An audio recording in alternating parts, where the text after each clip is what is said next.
এখন আহ্বান জানাচ্ছি পাবনা ক্যাডেট কলেজের পক্ষ দলের বিতর্কে ক্যাডেট রাকিবকে। ধন্যবাদ মাননীয় সভাপতি, আমাকে কিছু বলার সুযোগ করে দেওয়ার জন্য। আমার দলের প্রথম বক্তা যখন অবহেলাকে সংজ্ঞায়িত করে গেলেন, তখন প্রতিপক্ষের প্রথম বক্তা বিতর্কের এই মঞ্চে উপস্থিত ছিলেন ঠিকই, কিন্তু মন হয়তো ছিল অন্য কোথাও। তাই তিনি বারবার ভিন্ন ভিন্ন সুরে একই গান গিয়ে প্রমাণ করার চেষ্টা করে গেলেন যে সন্তানের মানসিকতা নাকি বৃদ্ধ পিতামাতার প্রতি দায়িত্ব পালনে অবহেলার মূল কারণ নয়। অবহেলার সংজ্ঞায় যেখানে বলছে অবহেলা হচ্ছে প্রদত্ত পরিস্থিতিতে যত্নের অভাব এবং ইচ্ছাকৃত অসতর্কতা, অর্থাৎ বিজ্ঞ প্রতিপক্ষ, অবহেলার প্রশ্ন আসে তখনই যখন আপনি পূর্ণ সামর্থ্য থাকা সত্ত্বেও আপনার বৃদ্ধ পিতামাতার যত্নের প্রতি ছিলেন উদাসীন। যে ছেলেটি শুধুমাত্র টাকার অভাবে বৃদ্ধ মায়ের চিকিৎসা করাতে পারছে না, সে কিন্তু আজকে বিতর্কের বাইরের বিষয় বিজ্ঞ প্রতিপক্ষ, কারণ সে চেষ্টা করেও পরিস্থিতির শিকার। তার মানসিকতার কোনো দোষ নেই, অবহেলার তো কোনো প্রশ্নই আসে না। কিন্তু বৃদ্ধ পিতামাতার প্রতি দায়িত্ব পালনে পূর্ণ সমর্থ হয়েও যদি আপনি তাদেরকে করেন উপেক্ষা, তখনই তাকে আমরা বলবো অবহেলা, যে আপনার মানসিকতারই সমস্যা বিজ্ঞ প্রতিপক্ষ।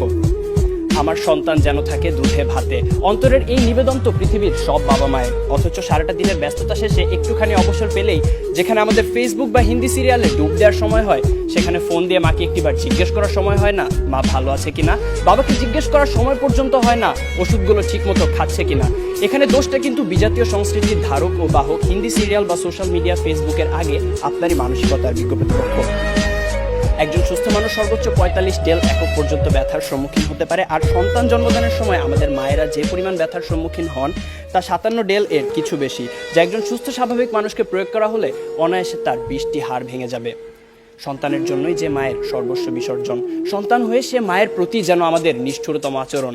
আর এর পেছনে মানসিকতাই যদি দায়ী না হবে, তাহলে কেন নারায়ণগঞ্জের ফতুল্লা শাসনগাঁও এলাকায় ভরণ পোষণ থেকে বাঁচতে সন্তানদের দ্বারা বস্তাবন্দি অবস্থায় রাস্তায় ফেলে যাওয়া 80 বছর বয়সী বৃদ্ধা হাসিনা বেগম সেদিন মারা গেলেন? কেন জামির উদ্দিন শেখ নামের শতবর্ষী বাবা 5 ছেলের 4 জনের হাতেই মার খেয়ে আজ শয্যাশয়ী?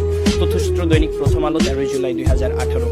পত্রিকায় প্রকাশিত এমন হাজারো হতভাগ্য হাসিনা বেগম বা জামির উদ্দিন শেখের গল্প আপনাদের শোনাতে পারি। জীবনযুদ্ধে যারা হেরে গিয়েছিল, হ্যাঁ বিজ্ঞ প্রতিপক্ষ, জীবনযুদ্ধে যারা হেরে গিয়েছিল সন্তানের ঘৃণ্য মানসিকতার কাছে। এরপরও কি সন্তানের সেই পচে যাওয়া মানসিকতার চেয়ে বিভিন্ন পারিপার্শ্বিকতার অজুহাতকেই বড় করে দেখবেন? প্রশ্ন রইল বিপক্ষের দ্বিতীয় বক্তার কাছে। প্রতিপক্ষের প্রথম বক্তা বলে গেলেন যে সন্তানেরা নাকি এখন সময়ই পাচ্ছে না তার বাবা মার সাথে ব্যয় করার, অর্থাৎ ব্যস্ততার কারণে তারা সময় দিতে পারছে না তাদের বাবা মাকে। আসলে সত্যি কথা বলতে জানেন কি বিজ্ঞ প্রতিপক্ষ, এই পৃথিবীতে সময়ের অভাব বলে কিছু নেই, সবকিছুই নির্ভর করে আপনার প্রাধান্যের উপর। তাই দিন শেষে আপনার প্রাধান্য যদি পিতামাতা না হয়ে হয় ডিজনি প্লাস বা নেটফ্লিক্স, মানসিকতার দিকে আঙুল তো উঠবেই। মাননীয় সভাপতি, প্রতিপক্ষের প্রথম বক্তার বক্তব্য থেকে এটাই পরিষ্কার যে তারা মানসিকতা নয়, বরং সন্তানের সুশিক্ষার অভাবকেই দায়ী করে গেলেন, যার কারণে প্রভাবিত হচ্ছে মানসিকতা। মাননীয় সভাপতি, কোনো কিছুই তো আপনাপনি দূষিত হয় না। এখন কেউ যদি ধূমপান করে বলে যে সিগারেটে থাকা নিকোটিনের কারণে তিনি ক্যান্সারে আক্রান্ত হয়েছেন, এখানে ধূমপানের কোনো দোষ নেই, তাহলে বিষয়টি কি নিতান্তই হাস্যকর নয় বিজ্ঞ প্রতিপক্ষ? তাই আজ বুঝেই হোক আর না বুঝেই হোক, আপনারা কিন্তু বৃদ্ধ পিতামাতার প্রতি দায়িত্ব পালনের অবহেলার মূল কারণ হিসেবে সেই মানসিকতাকেই দায়ী করে গেলেন। ধন্যবাদ আমাদের সাথে একমত পোষণ করার জন্য। প্রতিপক্ষের প্রথম বক্তার মতে বর্তমান সমাজে বাবা মায়ের মধ্যকার অশান্তি, ঝগড়া ইত্যাদি দেখে অবহেলায় একটি বড় হওয়া একটি সন্তান তো সেগুলোই শিখবে। কিন্তু বিজ্ঞ প্রতিপক্ষ, একই পরিবারে বেড়ে ওঠা 2টি সন্তানের মধ্যে যখন এক ভাই হয় সমাজে উচ্চ প্রতিষ্ঠিত আর আরেক ভাই হয় মাদকাসক্ত বেকার, তখন আপনি কি বলতে চাইছেন যে তাদের বাবা মা তাদের দুরকম শিক্ষা দিয়েছে? অর্থাৎ আমি এটাই বোঝাতে চাইছি যে পরিস্থিতি যেমনই হোক না কেন, ভালো মন্দের বিচার করার মানসিকতা বা বিবেক সে তো আপনারই হাতে। অবাক বিষয় কি জানেন বিজ্ঞ প্রতিপক্ষ, আপনারা যখন এই মঞ্চে দাঁড়িয়ে বৃদ্ধ পিতামাতার প্রতি অবহেলার বিভিন্ন কারণ হিসেবে নানা অজুহাত টেনে আনতে ব্যস্ত, তখন সবকিছুকে বুড়ো আঙুল দেখিয়ে মন্তাজ মিয়া নামের একজন দরিদ্র রিক্সা চালক সম্পূর্ণ অপরিচিত একজন বৃদ্ধকে নিজের বাড়িতে নিয়ে এসে নিজের বাবার মতো যত্নার্থী করছেন গত 5 বছর ধরে।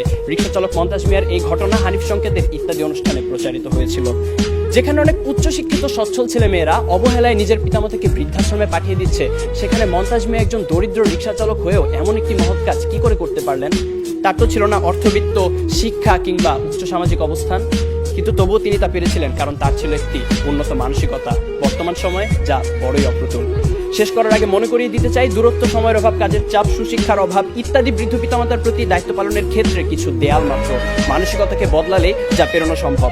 বৃদ্ধ পিতামাতার প্রতি দায়িত্ব পালনের ক্ষেত্রে যদি কোনো কারণে কমতি হয় বা সন্তান অসমর্থ হয়, সেক্ষেত্রে আপনাদের দ্বারা দেখিয়ে যাওয়া যুক্তিগুলো হয়তোবা একটি কারণ, কিন্তু বৃদ্ধ পিতামাতার প্রতি দায়িত্ব পালনের ক্ষেত্রে যদি কোনো কারণে অবহেলা করা হয়, সেটা অবশ্যই সন্তানের মানসিকতারই সমস্যা বিজ্ঞ প্রতিপক্ষ। বার্ধক্য মানেই অসহায়ত্ব, একাকিত্ব, মৃত্যু ভয় আর হাজারো রোগ ব্যাধির আনাগোনা। জীবনের যে সময়টায় আমাদের সবচেয়ে ভালোবাসার মানুষ বাবা মায়ের সবচেয়ে বেশি প্রয়োজন হয় আমাদের, তখন কেন আমরা আমাদের মানসিকতাকে কবর দিয়ে দূরে ঠেলে দিব তাদের? তাই বিজ্ঞ প্রতিপক্ষ, আসুন আমরা আমাদের মানসিকতাকে বদলাই। জীবনের বিনিময় হলেও যারা সন্তানের প্রতি ভালোবাসার এতটুকু কমতি হতে দেন না, সেই সোনার পিতামাতার প্রতি গভীর শ্রদ্ধা নিবেদন করেই শেষ করছি।